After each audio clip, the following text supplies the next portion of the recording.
Good morning students. હવે આગળ કિરણ પ્રકાશશાસ્ત્રની અંદર આપણે વક્રીભવન ભણી ગયા છીએ. વક્રીભવનની અંદર વક્રીભવનના નિયમ, પછી સ્નેલનો નિયમ, અને એના પછી આપણે જે અભ્યાસ કરવાનો છે એ અભ્યાસ કરવાનો છે પૂર્ણ આંતરિક પરાવર્તનની ઘટનાનો. શેનો અભ્યાસ કરવાનો છે? પૂર્ણ આંતરિક પરાવર્તનની ઘટનાનો અભ્યાસ કરવાનો છે. અને એને આપણે શું કહીશું ઇંગ્લિશમાં? Total internal reflection. શું કહીશું? Total internal reflection. અને શોર્ટમાં એને શું કહેવાય? TIR. શોર્ટમાં શું કહેવાય છે એને? TIR. બહુ અગત્યનો ટોપિક છે. એની થિયરી ડિટેલમાં ઊંડાણપૂર્વક આપણે સમજીશું. એના ઉપરથી જે સ્વાધ્યાયના દાખલા છે અથવા જે પણ કંઈ JEE નીટમાં પૂછાયેલા એક્ઝામ્પલ છે એ સોલ્વ કરીશું, એટલે આપણને વધારે ખ્યાલ આવશે. હવે તમે જો કે પૂર્ણ આંતરિક પરાવર્તન છે એટલે ટોટલ ઇન્ટરનલ રિફ્લેક્શન, TIR. એ સમજવા માટે અહીંયા જે આકૃતિ બનાવી છે એમાં કેટલા માધ્યમ લીધેલા છે? 2 માધ્યમ લીધેલા છે. ચલો 2 માધ્યમ લીધેલા છે તો 2 માધ્યમમાં એક ઘટ્ટ માધ્યમ છે અને એની ઉપર કયું માધ્યમ છે? પાતળું માધ્યમ છે. આ ઘટ્ટ માધ્યમ છે અને આ કયું માધ્યમ છે? પાતળું માધ્યમ છે. ઘટ્ટ માધ્યમ ઉદાહરણ તરીકે આપણે ધારી લો કે ઘટ્ટ માધ્યમ તરીકે શું છે? પાણી છે. ઘટ્ટ માધ્યમ તરીકે પાણી.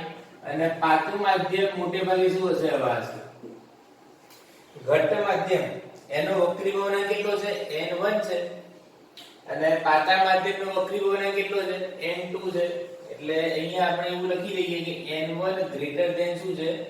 N2 છે. હવે જો જે વસ્તુ છે એ કયા માધ્યમમાં લેવાની છે?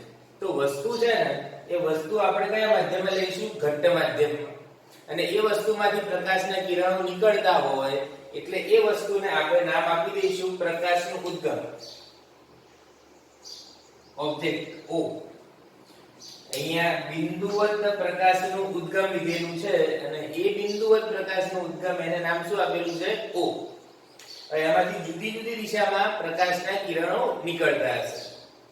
આ રીતે બિંદુવત પ્રકાશનું ઉદ્ગમ હોય તો જુદી જુદી દિશામાં એટલે આ રીતે ઉપર તરફ આવશે.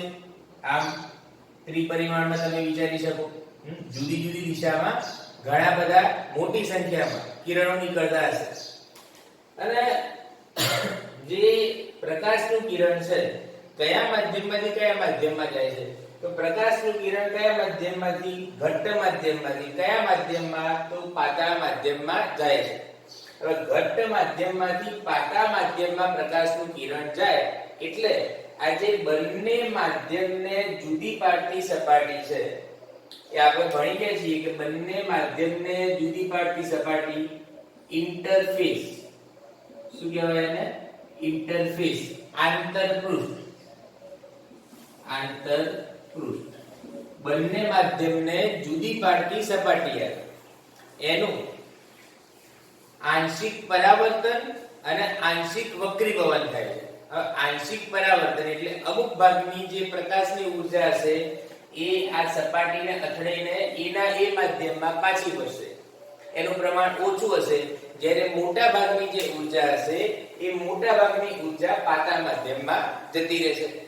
હવે જો જે પ્રકાશનું કિરણ છે અહીંયા પ્રકાશનું કિરણ લીધેલું છે કે સીધે સીધું આ રીતે સપાટીને કેવું આપાત થાય છે? લંબ રૂપે આપાત થાય છે. અહીંયા જો હું લખું છું પહેલો મુદ્દો કે જ્યારે પ્રકાશનું કિરણ ઘટ્ટ માધ્યમમાંથી પાતળા માધ્યમમાં જાય છે. કયા માધ્યમમાં જાય છે? પાતળા માધ્યમમાં જાય છે ત્યારે બંને માધ્યમને જુદી પાડતી સપાટી આગળ, બંને માધ્યમ છે એને જુદી પાડતી સપાટી આગળ એનું આંશિક પરાવર્તન અને બાકીની જે ઊર્જા છે એનું શું થશે? વક્રીભવન અથવા પારગમન ઊર્જા થાય છે, બીજા માધ્યમમાં જતી રહે છે. અને લંબ રૂપે આપાત થતા કિરણ માટે જો આ જે કિરણ છે આના માટે જ વાત કરી કે લંબ રૂપે આપાત થાય છે કિરણ, તો અહીંયા હું આપાત કોણ કેટલું લખી શકું? આ લંબ રૂપે આપાત થાય છે 90 નો ખૂણો છે, તો અહીંયા આપાત કોણ I બરાબર કેટલા આવશે? 0 આવશે. આપાત કોણ 0 આવશે તો બીજો જે વક્રીભૂત કોણ હશે એ પણ કેવો આવશે? 0 આવશે. એટલે પ્રકાશના કિરણનું વિચલન થયા વગર એ સીધે સીધું નીકળી જશે. અને અહીંયા આપણે એવું લખીએ કે લંબ રૂપે આપાત થતા પ્રકાશના કિરણ માટે જે આંશિક પરાવર્તિત કિરણ હશે, તો મોટા ભાગની ઊર્જા છે ને પારગમન પામે છે, નિર્ગમન પામે છે, અને આંશિક એટલે કે બહુ જ ઓછી ઊર્જા છે એનું પરાવર્તન થશે, એના એ માધ્યમમાં પાછી આવશે. એટલે લંબ રૂપે આપાત થતા પ્રકાશના કિરણ માટે આંશિક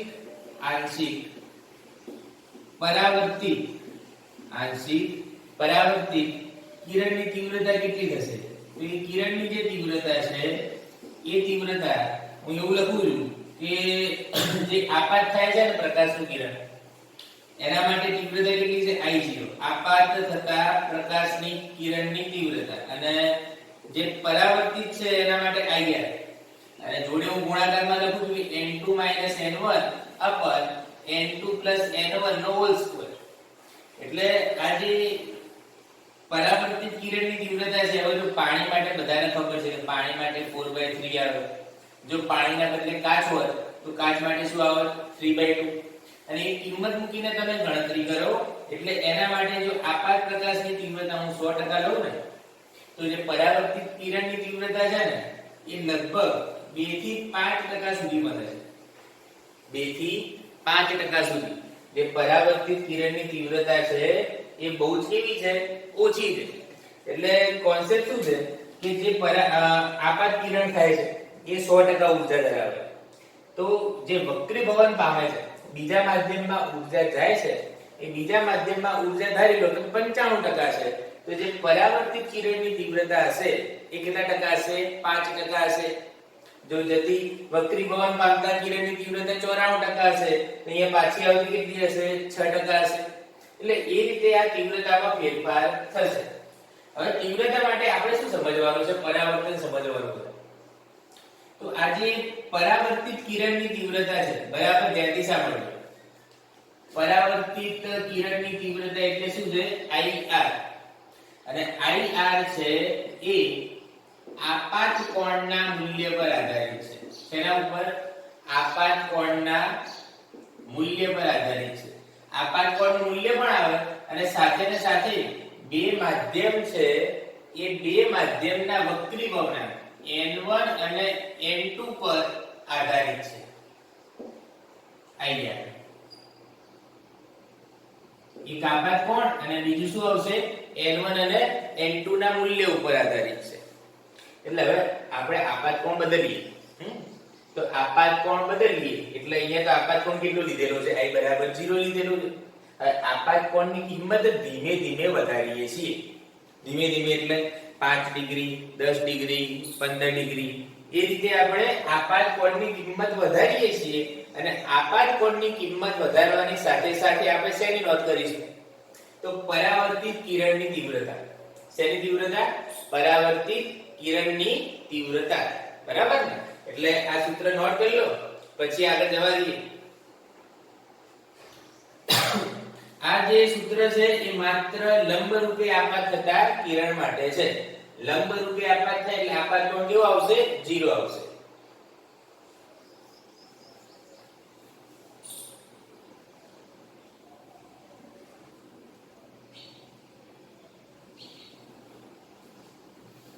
હવે જો ધીમે ધીમે આપણે આપાત કોણ વધારીશું. ધીમે ધીમે આપાત કોણ વધારીશું એટલે અહીંયા હું લખું ધીમે ધીમે ધીમે ધીમે I વધારતા. ધીમે ધીમે I વધારતા. એટલે ધીમે ધીમે આપાત કોણની કિંમત વધારીએ તો શું થાય છે આપણે ચેક કરીએ. એટલે એના માટે છે ને અમુક જે કિરણો છે પ્રકાશના એ બનાવી દઈએ આ રીતે. જો આપાત કોણની કિંમત ધીમે ધીમે વધારવાની છે, આપાત કોણની કિંમત ધીમે ધીમે વધારવાની છે આ રીતે.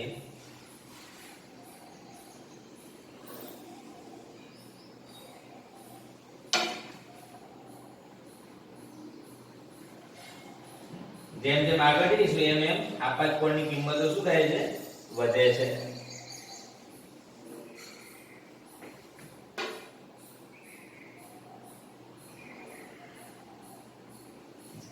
લેકિન કિરણો છે ને, કિરણો માટે જો આ O છે, આને નામ શું આપી દઈએ આપણે? A. આને નામ શું આપી દઈએ? B, C, D, E. એટલે ટોટલ કેટલા કિરણો બતાવે છે? એક કિરણ OA, બીજું કયું OB, ત્રીજું OC, પછી OD અને પછી કયું આવશે? OE. આ રીતે કિરણો મેં બતાવ્યા છે. હવે આપાત કોણની કિંમત ધીમે ધીમે વધે છે એમ એમ શું થાય છે આપણે ચેક કરીએ. જો હવે જે દરેક આપાત બિંદુ છે ને અહીંયા, એ દરેક આપાત બિંદુ આગળ આપણે લંબ બનાવી દઈએ. જો લંબ બિંદુ આ રીતે બનાવવું, દરેક આપાત બિંદુ આગળ છે ને આ રીતે લંબ બનાવી દઈએ. નોર્મલ આ રીતે લંબ બનાવી દઈએ.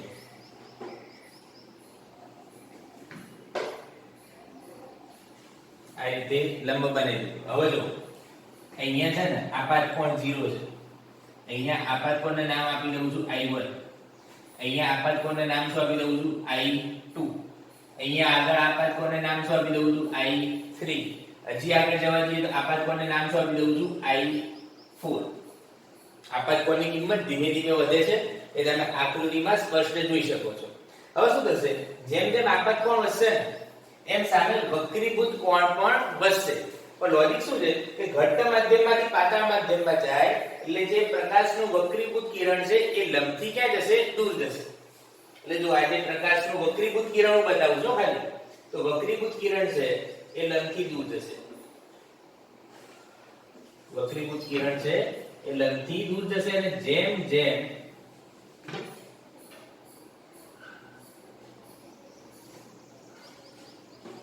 આપાત કોણની કિંમત વધશે એમ એમ વક્રીભૂત કોણની કિંમત પણ વધશે.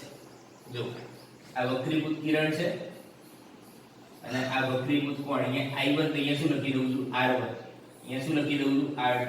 અહીંયા ક્યાંક R3 આવશે એ પછી આપણે વાત કરીએ.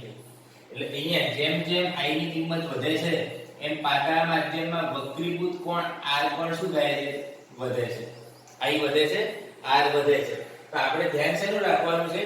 પરાવર્તિત કિરણની તીવ્રતાની. હવે પરાવર્તિત કિરણની જે તીવ્રતા છે એ પરાવર્તિત કિરણની તીવ્રતા આપણે સમજી લઈએ. જો અહીંયા છે કે પરાવર્તનના નિયમોમાં શું આવે? આપાત કોણ બરાબર પરાવર્તન કોણ. એટલે આ જેટલા ખૂણે આપાત થાય છે કિરણ એટલા જ ખૂણે આંશિક પરાવર્તિત કિરણ તમને મળશે.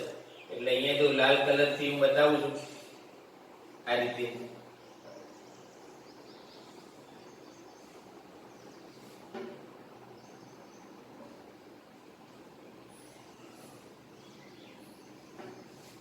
આ જે છે એ આંશિક પરાવર્તિત કિરણ છે. જો આ રીતે આ પરાવર્તિત કિરણ, કયું કિરણ? પરાવર્તિત કિરણ. અને આ જે કિરણ છે એ કિરણ કયા છે? વક્રીભૂત કિરણ છે. કયા કિરણ છે? વક્રીભૂત કિરણ છે આ બધા. હવે અહીંયા જો આપાત કોણ I1, તો જે પરાવર્તન કોણ હશે એ પરાવર્તન કોણ કેટલું હશે? I1 જ હશે. અહીંયા આપાત કોણ I2, તો જે પરાવર્તિત કોણ હશે એ પણ I2. અહીંયા I3, તો અહીંયા પણ શું આવશે? I3. I4, તો અહીંયા પણ શું આવશે? I4 જ આવશે. આ રીતે છે. બરાબર ધ્યાનથી સમજો કે ધીમે ધીમે I વધારીએ છે ને એમ વક્રીભૂત કોણ તો વધવાનો જ છે. પણ વક્રીભૂત કોણ વધવાની સાથે ને સાથે જે પરાવર્તિત કિરણની તીવ્રતા છે એની કિંમતમાં પણ વધારો થાય છે. એટલે અહીંયા ધારી લો કે આ જે પરાવર્તિત કિરણ આવે છે એ પરાવર્તિત કિરણ અહીંયા હોય 5%, તો પછી I ની કિંમત વધે તો એ પરાવર્તિત કિરણની તીવ્રતા વધી જાય અને એ વધી જાય એટલે અહીંયા ધારી લઈએ કે 10% છે. અહીંયા વધી જાય તો આપણે ધારી લઈએ કે 25-30% છે. એમ કરતા કરતા આગળ જઈશું એમ એમ પરાવર્તિત કિરણની તીવ્રતા વધતી જશે. પરાવર્તિત કિરણની તીવ્રતા વધતી જશે તો વક્રીભૂત કિરણની જે તીવ્રતા છે એ ઘટતી જશે. હવે જો જે પરાવર્તિત કિરણની તીવ્રતા વધે છે એ કેવી રીતે બદલાય છે, એટલે કેટલે સુધી વધે, તો 100% થાય ત્યાં સુધી વધે ને, કે 100% પ્રકાશનું કિરણ છે ને એને એ માધ્યમમાં પાછું ભરે એવું એક થશે. અને એ વખતે વક્રીભૂત કિરણની તીવ્રતા કેવી થઈ જશે, 0% થઈ જશે. એટલે તમે જો કે ધીમે ધીમે I ની કિંમત આપણે વધારીએ છીએ એમ એમ વક્રીભૂત કોણની કિંમત વધે છે, એમ એમ પરાવર્તિત કિરણની તીવ્રતા વધે છે. હવે જો કોઈ ચોક્કસ આપાત કોણના મૂલ્ય માટે, આપાત કોણ I ના મૂલ્ય માટે શું થશે, કોઈ ચોક્કસ આપાત કોણના મૂલ્ય માટે વક્રીભૂત કોણ વધીને કેટલો થાય, તો વક્રીભૂત કોણ R બરાબર કેટલો થઈ જશે, 90 ડિગ્રી થઈ જશે. વક્રીભૂત કોણ જો આ છે ને કોઈ ચોક્કસ આપાત કોણ લઈએ તો લઈએ I3 લઈએ અને એના માટે છે ને જે વક્રીભૂત કિરણ છે એ વક્રીભૂત કિરણ બંને માધ્યમને જુદી પાડતી સપાટીને કેવું થશે, સમાંતર જશે. એ કેસની અંદર જે વક્રીભૂત કોણ છે કેટલા ડિગ્રીનો આવશે, 90 ડિગ્રીનો આવશે. અને આ જે ચોક્કસ આપાત કોણના મૂલ્ય માટે વક્રીભૂત કોણ 90 ડિગ્રીનો મળે છે એના માટે જે પરાવર્તિત કિરણની તીવ્રતા છે એ ખૂબ જ વધી જાય છે, અચાનક વધી જાય છે. ધારી લો કે અહીંયા કિંમત આવતી હોય 60% કે 70%, તો અહીંયા કિંમત તરત આવી જાય 95%. એટલી સુધી કિંમત વધી જાય છે આશરે. હવે જો કોઈ ચોક્કસ આપાત કોણના મૂલ્ય માટે વક્રીભૂત કોણ કેટલો થઈ જાય, 90 ડિગ્રીનો થઈ જાય. અહીંયાની કિંમત એટલે પરાવર્તિત કિરણની તીવ્રતા ખૂબ જ વધી જાય છે. અને જે આ વક્રીભૂત કિરણ છે, આ જે વક્રીભૂત કિરણ છે એ વક્રીભૂત કિરણ બે માધ્યમને જુદી પાડતી સપાટીને કેવું થઈ જાય છે, સમાંતર થઈ જાય છે. વક્રીભૂત કિરણ બે માધ્યમને જુદી પાડતી સપાટીને કેવું થઈ જાય છે, સમાંતર થઈ જાય છે. એટલે આજે કોઈ ચોક્કસ આપાત કોણનું મૂલ્ય છે, કયું ચોક્કસ આપાત કોણનું મૂલ્ય છે, એ ચોક્કસ આપાત કોણ એટલે I ના એ મૂલ્યને એ ઘટ્ટ માધ્યમનો પાતળા માધ્યમની સાપેક્ષે ક્રાંતિ કોણ કહે છે, ક્રિટિકલ એંગલ.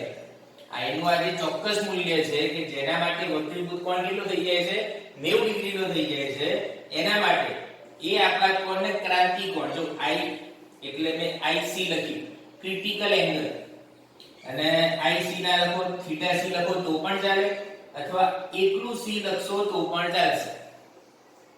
આ રીતે એનું નામ આપું છું ઘટ્ટ માધ્યમનો. કયા માધ્યમનો, ઘટ્ટ માધ્યમનો પાતળા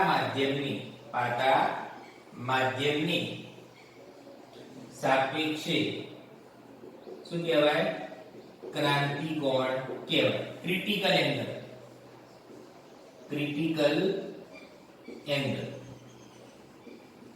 ક્રાંતિ કોણ એટલે આજે I3 છે એ I3 એનું નામ હું બદલી નાખું છું ને I3 બરાબર શું લખું છું, IC.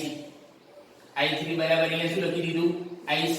અને એ જે પરાવર્તિત કિરણ છે એને ક્રાંતિ કિરણ પણ કહે છે, ક્રિટિકલ રે. એની તીવ્રતા બહુ જ વધેલી હોય છે આ બધા જે પરાવર્તિત કિરણ છે એની કમ્પેરીઝન.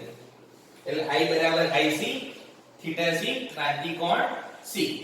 અને જ્યારે આપાત કોણની કિંમત, જ્યારે આપાત કોણ જો અહીંયા કયો છે I4 છે, એ I4 અહીંયા જો લખું છું I4 ગ્રેટર ધેન IC, આપાત કોણની કિંમત ક્રાંતિ કોણ કરતા વધી જાય ત્યારે જે પરાવર્તિત કિરણ છે એની તીવ્રતા કેટલી આવે છે 100%. 100% એટલે આપણે લખીએ છીએ કે સંપૂર્ણ પરાવર્તિત કિરણ અથવા સંપૂર્ણ પરાવર્તન, ટોટલ રિફ્લેક્શન. જો જે આપાત કોણ છે એ આપાત કોણ માટે લખું છું I greater than IC. જો આપાત કોણની કિંમત ક્રાંતિ કોણ કરતા વધી જાય ત્યારે જે આપાત કિરણ છે એ આપાત કિરણનું ઘટ્ટ માધ્યમમાં 100% એટલે કે સંપૂર્ણ શું થાય છે પરાવર્તન થાય છે. 100% પરાવર્તન થાય એટલે વક્રીભવન તો થવાનું જ નથી. 100% પાછી આવે ઊર્જા અને 100% પરાવર્તન કોણ કરે? આપાત કોણ અને પરાવર્તિત કોણ સરખા છે. આ સપાટી કેવી છે? સમતલ છે. એટલે આ સપાટી આડી સપાટી છે, આડી સપાટી એ કોના જેવું કામ કરશે? તો એ સપાટી છે ને એ વખતે સમતલ અરીસા જેવું કામ કરશે. જો આપણે પાણીની સપાટી જોઈએ ને તળાવની સપાટી તો આપણને ચળકતી સપાટી દેખાય. એ ચળકતી સપાટી કેમ દેખાય? કારણ કે અમુક જે કિરણો હશે ને એ અમુક કિરણો માટે વક્રીભૂત કોણ કેટલાનો આવતો હશે? 90 ડિગ્રીનો આવતો હશે. એટલે અહીંયા આપણે જોઈએ તો આ સપાટી કેવી દેખાય? ચળકતી સપાટી દેખાય. અને અહીંયા સપાટીની વાત કરીએ તો એ સપાટી કોના જેવું કામ કરશે? અમુક કિરણો માટે સમતલ અરીસા જેવું કામ કરશે.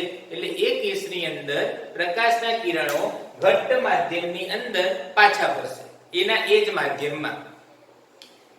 ફરીથી જ્યારે આપાત કોણની કિંમત ક્રાંતિ કોણ કરતા ઓછી હશે એટલે પરાવર્તન થવાનું છે, આંશિક પરાવર્તન. 100% પરાવર્તન થવાનું નથી. જ્યારે આપાત કોણની કિંમત ક્રાંતિ કોણ જેટલી થશે ત્યારે જે પરાવર્તિત કિરણની તીવ્રતા છે એ ખૂબ જ વધી જવાની છે. ત્યારે પણ 100% નથી થવાનું, ખૂબ જ વધી જાય એટલે 90%, 95% એટલે સુધી. અને જ્યારે આપાત કોણની કિંમત ક્રાંતિ કોણ કરતા વધી જશે ત્યારે શું થશે? ત્યારે 100% પરાવર્તિત કિરણ આપણને મળશે. એ વખતે વક્રીભવન થવાનું નથી અથવા વક્રીભૂત કિરણ મળવાનું નથી. એટલે આ 3 પોઈન્ટ છે અને એની અંદર આપણે ક્રાંતિ કોણ, ક્રિટિકલ એંગલ એનું સૂત્ર બનાવવાનું છે. એટલે અત્યારે વિડિયો પોઝ કરીને આ જે નોટ છે એ નોટ લખી નાખો, પછી આપણે આગળ વધીએ. હવે જો ક્રાંતિ કોણ C માટે, ક્રાંતિ કોણ C માટે અહીંયા D આગળ વાત કરીએ. ક્યાં વાત કરીએ? D આગળ. બરાબર ધ્યાનથી સાંભળજો. જો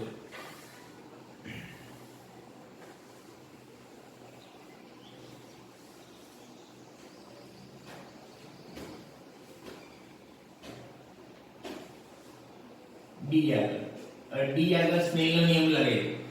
સ્નેલનો નિયમ શું છે? n1 sin θ1 બરાબર n2 sin θ2. ચલો n1 અને એની જોડે θ1 ના બદલે શું આવશે? IC અથવા જેનો આવું લખી દો θc અથવા θc ના લખો એટલું શું લખી દઈએ? C લખી દઈએ. n2 પાટા માધ્યમનો વક્રીભવન અને θ2 એટલે શું આવશે? વક્રીભૂત કોણ. અને વક્રીભૂત કોણ કેટલાનો? ચલો બોલો. વક્રીભૂત કોણ 90 ડિગ્રીનો છે. વક્રીભૂત કોણ કેટલાનો છે? 90 ડિગ્રીનો છે. અને આ જે વક્રીભૂત કોણ 90 ડિગ્રીનો છે, વક્રીભૂત કિરણ સપાટીને સમાંતર બને છે એવો પ્રશ્ન નીટ 2019 માં પૂછાયેલો છે. સિમ્પલ ક્વેશ્ચન, થિયરીમાંથી ઉઠાયેલો છે. હવે અહીંયા જો તો sin 90 ની કિંમત કેટલી થાય? 1. sin 90 ની કિંમત કેટલી થાય? 1. sin 90 ની કિંમત 1 થાય. આ તો જતા ને. તો sin c બરાબર શું થશે? sin c બરાબર શું થશે? n2/n1. sin c બરાબર શું થાય? n2/n1. ચલો sin c બરાબર n2/n1 થશે. n2 કયું માધ્યમ છે? પાતળું માધ્યમ છે. એટલે અહીંયા આવું પણ લખી શકું પાતળા માધ્યમનો વક્રી ભવનાંક અને n1 એટલે કયા માધ્યમનો વક્રી ભવનાંક ઘટ્ટ માધ્યમ એટલે n કરીને અહીંયા લખી દો કયું માધ્યમ છે ઘટ્ટ માધ્યમ છે હવે જો કે sin c બરાબર n2/n1 બરાબર પાતળા માધ્યમનો વક્રી ભવનાંક ભાગાકારમાં કયા માધ્યમનો વક્રી ભવનાંક આવશે ઘટ્ટ માધ્યમનો હવે ધ્યાનથી સાંભળજો આપણે આવું ભણી ગયા છીએ n1v1 બરાબર n2v2 સ્નેલના નિયમ યાદ છે ને સ્નેલના નિયમ 3 રીતે યાદ રાખવા પહેલી મેથડ n1 sin θ1 બરાબર n2 sin θ2 n1v1 બરાબર n2v2 અને છેલ્લી મેથડ n1 λ1 બરાબર n2 λ2 n1 λ1 બરાબર n2 λ2 એટલે અહીંયા હું આ રીતે લખી શકું છું જો ધ્યાનથી સાંભળજો n1 upon n2 લખો તો v2 upon v1 અથવા n2 upon n1 લખો તો શું આવશે v1 upon v2 એટલે આ રીતે લખું છું ઘટ્ટ માધ્યમમાં પ્રકાશની ઝડપ ભાગાકારમાં પાતળા માધ્યમમાં પ્રકાશની ઝડપ આ રીતે અને એ જ રીતે આગળ જવા દઈએ તો બરાબર આવડે ઘટ્ટ માધ્યમમાં તરંગ લંબાઈ ભાગાકારમાં કયા માધ્યમમાં તરંગ લંબાઈ પાતળા માધ્યમમાં એટલે ક્રાંતિ કોણ sin c ઉપરથી મળશે આપણને તો sin c બરાબર કેટલા આવશે n2/n1 n2/n1 પાતળા માધ્યમનો વક્રી ભવનાંક ભાગાકારમાં ઘટ્ટ માધ્યમનો તમને ખબર છે કે sin θ ની કિંમત 1 કરતા કદી વધે નહીં 1 કરતા વધે નહીં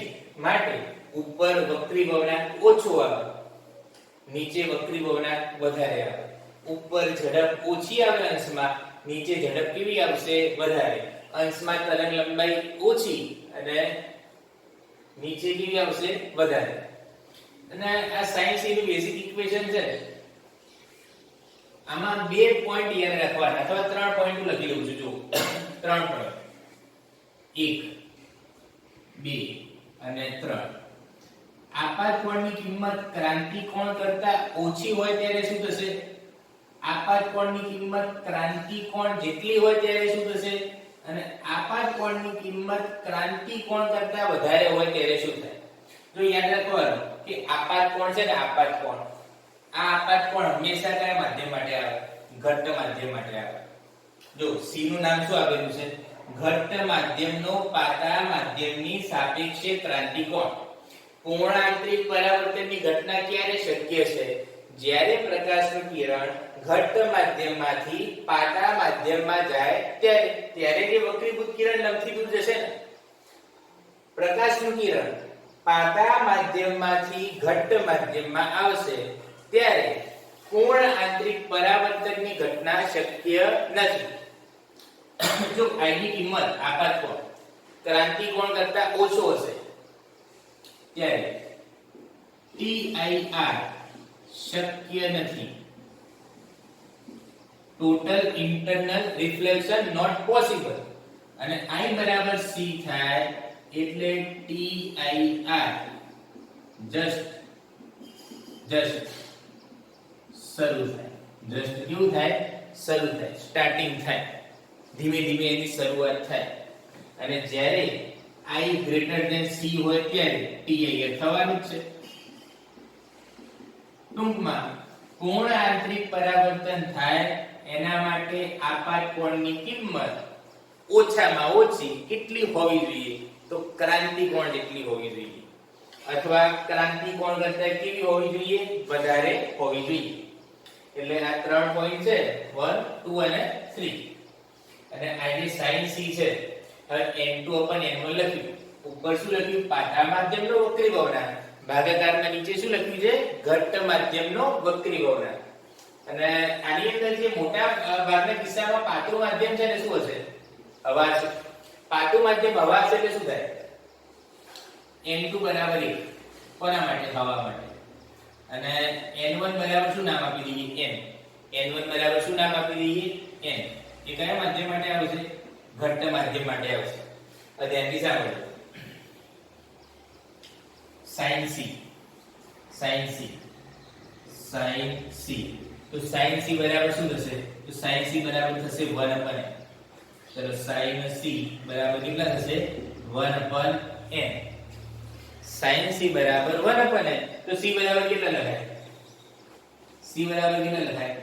sin ઇનવર્સ 1/n. અને અમુક રકમની અંદર sin વિધેયના બદલે આપણે cos અથવા tan વિધેયનો પણ ઉપયોગ કરીશું. એટલે sin c બરાબર 1/n છે. sin c બરાબર 1/n. એટલે હું લખી દઉં કે cos c બરાબર √1 - sin2c. તો એના માટે કંઈક 1 - sin2c છે. તો હું આ રીતે લખી શકું કે 1 - sin2c એટલે 1/n². અહીંયા સાદું રૂપ તમે આપો એટલે cos c બરાબર શું આવશે? √n² - 1/n² બરાબર જવાબ શું આવશે? √n² - 1/n. આ કોની કિંમત આવી? cos c ની. અને sin c બરાબર 1/n, cos c બરાબર √n² - 1/n. તો tan c બરાબર શું આવે? tan c tan θ બરાબર sin θ ભાગ્યા cos θ. ચલો sin θ એટલે કેટલા છે? 1/n. cos θ માં કેટલા છે? √n² - 1/n. એટલે n કેન્સલ થશે છેદમાં. તો tan c નો જવાબ આવશે 1/√n² -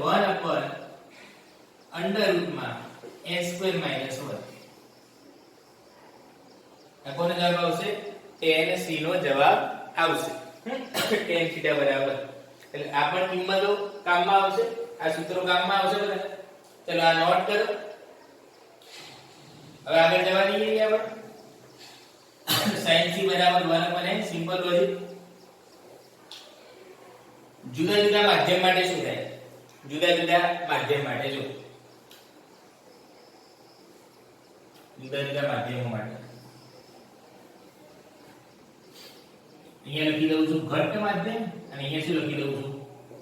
પાતળું માધ્યમ. અને અહીંયા ક્રાંતિકોણ c. એટલે ઘટ્ટ માધ્યમ માટે શું લખીશું? તો ઘટ્ટ માધ્યમ માટે સૌથી પહેલા હું લખું છું કંઈક પાણી. અને પાતળું માધ્યમ શું છે? હવા. તો હવા અને પાણી માટે એટલે પાણી અને હવા માટે ક્રાંતિકોણ કેટલો છે? તો એના માટે આપણે એવું લખીએ પાણીનો વક્રીકોણ કેટલો? 4/3. હવાનું કેટલું? 1. અને sin c બરાબર શું આવશે? n2/n. પાતળાનો 1, ઘટ્ટ માધ્યમનો શું આવશે? 4/3. એટલે sin c બરાબર શું આવશે? 3/4. 3/4 એટલે કેટલા આવશે? 0.75. એટલે એના માટે કંઈક ક્રાંતિકોણ લખવા જાઓ તો sin ઇનવર્સ કેટલા આવશે? 0.75. અને એની જે કિંમત છે એ કિંમત કેટલી આવશે? 49 ડિગ્રી. એની કિંમત કેટલી આવશે? 49 ડિગ્રી. આ રીતે. હવે આગળ જવા દઈએ તો કાચ માટે. કાચ અને હવા વચ્ચે શું થાય? તો કાચનો વક્રીકોણ કેટલો છે? 3/2. હવાનો કેટલો છે? 1. એટલે જો એના માટે શું લખીશું કે sin c બરાબર 1/n. 1/n એટલે કેટલા આવશે? 3/2. 3/2 2/3 0.666 એટલે 0.67. એટલે એની જે કિંમત આવશે એ c ની કિંમત આવશે ક્રાંતિકોણની કિંમત 42 ડિગ્રી 42 ડિગ્રી. જો કિંમત યાદ રાખતા તમને શીખવાડી દઉં. sin θ છે ને sin θ એમાં sin 45 કેટલા થશે? તો sin 45 એટલે 1/√2 0.7071. અને અહીંયા 0.75 છે એટલે θ ની કિંમત 45 કરતા વધારે પાણી માટે. અને અહીંયા છે 0.67 0.70 કરતા ઓછી કિંમત એટલે ખૂણો 45 કરતા ઓછો. અહીંયા 45 કરતા વધારે, અહીંયા 45 કરતા ઓછો. હવે આગળ જવા દઈએ તો હીરો, ડાયમંડ અને હવા માટે. હીરો અને હવા માટે. ચલો હીરાનો જે વક્રીભવનાંક છે એ વક્રીભવનાંક 2.42. એ વક્રીભવનાંક કેટલો? 2.42. હવાનો કેટલો? 1.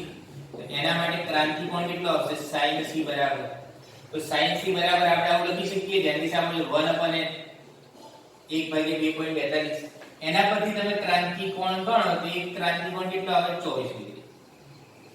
એટલે આમાં યાદ જ રાખવાનું કે 2.42 છે તો 2.42 એટલે ડાયરેક્ટ એના ઉપરથી 24. અહીંયા જો 24 મેચ થઈ જશે અને આ જે ત્રણ અલગ અલગ કિસ્સા ધ્યાનમાં લીધા એમ અહીંયા જો 4/3 અહીંયા 3/2 અહીંયા 2.42 જેમ જેમ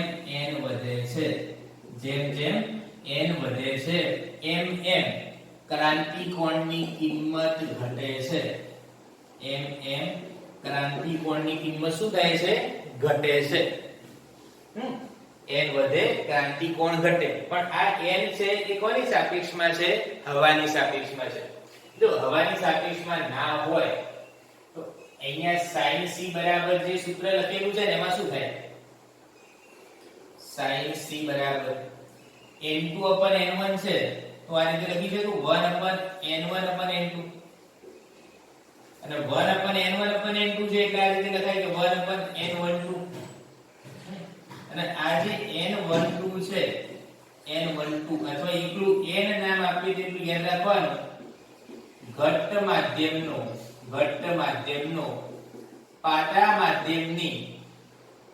માધ્યમનો પાટાની સાપેક્ષે વક્રી ભવનાંક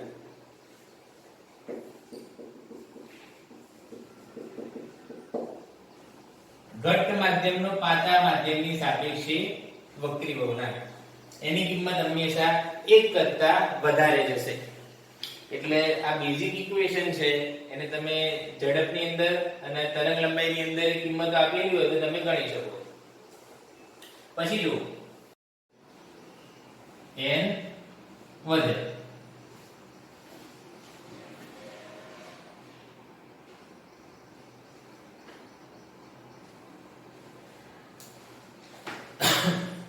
પછી જો n વધે એમ શું થશે n વધશે એમ ક્રાંતિકોણ ઘટશે કદાચ તમને એવું કીધું હોય કે કાચ અને પાણી માટે ક્રાંતિકોણ કેટલો તો કાચનો વક્રી ભવનાંક 4/3 પાણી કાચનો વક્રી ભવનાંક કેટલો 3/2 પાણીનો કેટલો 4/3 પાણીનો કેટલો 4/3 એટલે એના માટે આપણે એવું લખી શકીએ કે sin c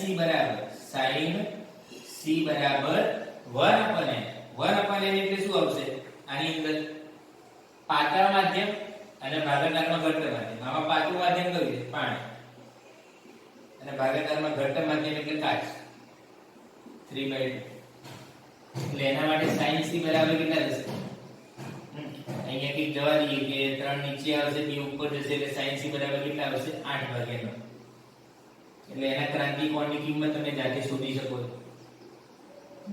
ઓકે એટલે આ બેઝિક થિયરી છે ફંડામેન્ટલ છે પૂર્ણ આંતરિક પરાવર્તન પહેલા બે મુદ્દા કયા યાદ રાખવાના સૌથી પહેલા જો રિપીટ કરાવું છું પ્રકાશનું કિરણ હંમેશા ઘટ્ટ માધ્યમમાંથી કયા માધ્યમમાં જવું જોઈએ તો પાતળા માધ્યમમાં જવું જોઈએ ક્રાંતિકોણ હંમેશા ઘટ્ટ માધ્યમની અંદર જ મળે આપાત કોણની કિંમત ક્રાંતિકોણ કરતા ઓછી હશે ત્યારે પૂર્ણ આંતરિક પરાવર્તન થશે આંશિક પરાવર્તન થશે જ્યારે ક્રાંતિકોણ જેટલી કિંમત થાય ક્રિટિકલ એંગલ જેટલી એટલે પરાવર્તિત કિરણની તીવ્રતા વધશે અહીંયાથી પૂર્ણ આંતરિક પરાવર્તન જસ્ટ શરૂ થાય વક્રીભૂત કોણ 90 ડિગ્રીનો મળે અને જે વક્રીભૂત કિરણ છે એ બે માધ્યમને જુદી પાડતી સપાટીને કેવું બનશે સમાંતર બનશે અને જ્યારે આપાત કોણની કિંમત ક્રાંતિકોણ કરતા વધી જશે એટલે 100% ઘટ્ટ માધ્યમની અંદર